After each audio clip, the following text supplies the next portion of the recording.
Alhamdulillah, wassalatu wassalamu ala Rasulullah wa ala alihi wa sahbihi wa man wala, amma ba'du fa ya ibadallah, assalamu alaikum wa rahmatullahi wa barakatuh. USMAN DANFODIO, the great reformer of West Africa, a book written by Professor Umar Labto and read by Muhammad Kabir Abdul Aziz, the secretary, Asadul Islam Da'wah Foundation. Dedication.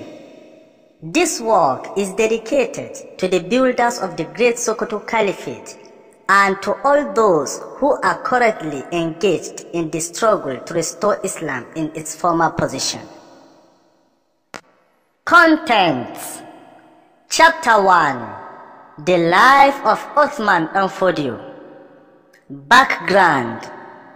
The Fodio family, DANFODIO's genealogy, DANFODIO's epithets, Shehu's clan, Shehu DANFODIO's birth, Osman's studies and early life, DANFODIO's teachers, Shehu's students, Usman DANFODIO's family, Shehu's children.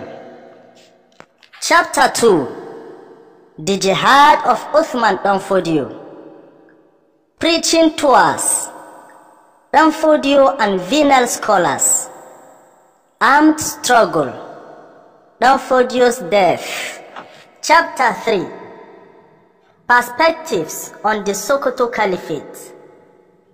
Euro-colonial perspective, non-European perspectives. Sokoto Caliphate from the perspective of its citizens. Conclusion. Introduction. In the name of Allah, the Magnificent, the Most Merciful. There is no doubt that today's challenges makes it imperative for us to go back to our roots and know our history and understand those things that made us what we are today. A nation with common destiny, culture and tradition, yearnings and aspirations, goals and purpose. History is a mirror that reflects not only a nation's past, but also its character and identity. Knowledge of history facilitates understanding the present and the perception of the future. It is said that history is the best teacher because people learn lessons and draw inspiration from it. History is the collective memory of a people. A people without history are like an individual who has lost his memory. USMAN DANFODIO's life and jihad are an important chapter in our history that deserves close study, especially at this juncture of our life. It tells us a lot about who we are and why people look at us the way they do. Many Nigerians still talk about tribes and ethnic nationalities, but that is a stage that we had passed even centuries before the jihad of DANFODIO. Our people from all the parts of Hausa land and beyond will not have rallied round USMAN DANFODIO as a leader to execute the great revolution if they were looking at themselves from the narrow tribal perspective. To us, therefore, talking about tribal identity, about village or hamlet, about state of origin or local government of origin is pure retrogression. Shehu DANFODIO forged a strong nation, built a strong state, laid down a strong system of governance, and left behind a formidable intellectual legacy that stood guard over this. The state endured for well over a century until the advent of colonialism. But the nation and the intellectual legacy are still waxing stronger. This nation, inspired by the legacy of the jihad movement, is today playing an important role in the continued existence of Nigeria as a political entity. The Sarkin Musulmi is the symbol of unity not only for Nigerian Muslims but for Muslims in the whole of West Africa.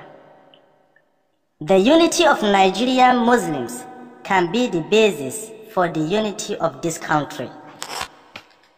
A lot of books have been written about the life and jihad of USMAN DANFODIO, both by Nigerians and foreigners, including Europeans. Scores of theses and dissertations have been produced on the subject. Some of them are editions or translations of books by jihad leaders, especially the triumvirate of Uthman DANFODIO, his brother Abdullahi, and his son Sultan Muhammad Bello. Still, the average Nigerian has a scanty knowledge about the Shehu and the Sokoto jihad. A lecture I gave on the subject at the national headquarters of the Jama'atu Izalatul Bid'ah wa Iqamatis Sunnah, Jibwis, in Abuja on the last Friday of Ramadan, 1442 years after Hijrah, which is equivalent to 2001, confirmed this. Many people confessed that they had details of DANFODIO's life and the exposition of his jihad for the first time in their lives. This prompted a member of the congregation to request that the lecture be published in a book form. This booklet is the answer to that request. The Hausa version had already been published. The point is that, like many of our personalities and achievements, Shehu DANFODIO, the greatest and most influential leader to have emerged in this part of the world, and Sokoto Jihad, the greatest popular revolution that gave birth to the largest political community in Black Africa, have not received the attention they deserved. This accidental book is a modest contribution in the effort to revive the subject and bring alive the legacy of the Sokoto Caliphate, with the hope that the legacy will play the role that it is destined for. Opportunities abound for this effort if only relevant stakeholders will play their role responsibly. As a university teacher, I am aware that there are dozens of books on Shehu DANFODIO and the Sokoto Jihad that await publication. The sons and daughters of the Sokoto Caliphate must be alive to their responsibility. Umar Labdu, Kano. Written on the 13th day of August 2021.